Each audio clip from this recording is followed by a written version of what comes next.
Hey there, friends. Welcome to another weekly market update. It's Home Finance with Phil. Today, we're going to talk about inflation, always, rates, of course, the debt ceiling, and just how this impending recession is going to affect rates and what we think about it. So let's go ahead and get some slides cracking here. Hopefully, everyone is having a really good week and the ending of spring is doing good for them as summer comes on us. I'm not ready for the heat. I can tell you that much. So let's take a look at rates. Rates are starting to come back down. We had a bad week. We're having a better week now. So this is from Investopedia.com.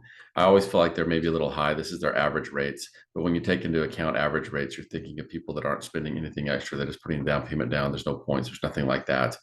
This is everyone across the sun, the total average. So 7.25 feels a little high for me. I believe I'm quoting lower than that right now.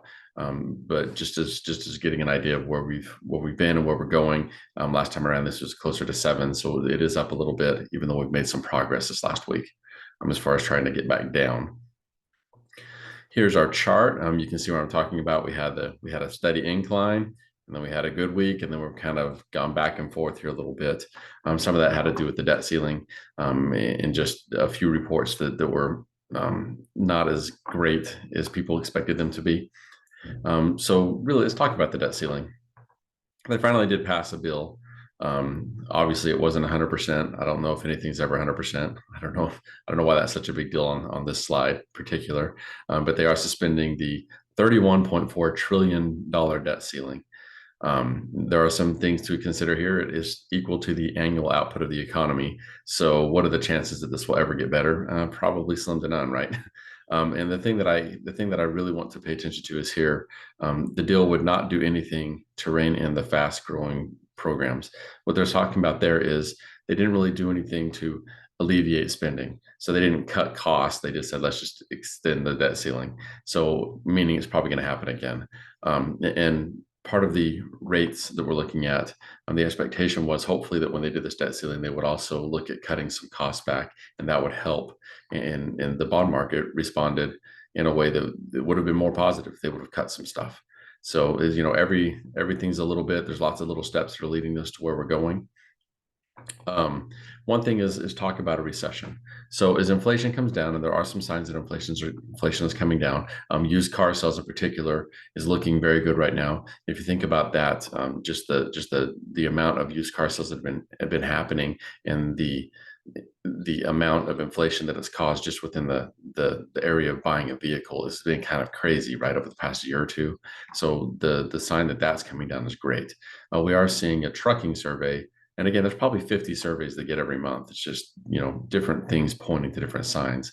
But the trucking survey in general is really good at predicting recessions. So we have dropped to the point now over here. We're right in that line where they're saying we have an impending recession. So what does a recession mean to us in rates? Well, we've talked about this before. Part of a recession is slowing down inflation, so the economy is less active, trying to get that back under control. That and other factors is pushing us towards a recession. When we hit a recession and they actually say, hey, we're there, we need to actually speed up the economy and start working on things better. A lot of times what the Fed will do is lower the rate because they want to reinvigorate the economy in that way. So what we're probably seeing is if when we actually claim, hey, we're in a recession, you're going to see the rate probably drop, which is why a lot of people are saying the combination of inflation and that, we're probably going to see here in the next 6 months to a year, where the rate really, really falls off some. Now, will it be back down to 3.5? Probably not. Probably not at all. But hopefully, it's 4.5 to 5.5 range, somewhere people feel comfortable buying a home again. As always, I just kind of try to keep this a little short. So I don't want to spend 16 slides. Instead, we'll just do 4 or 5. Hopefully this was helpful for your week and you have a good idea of what's going on.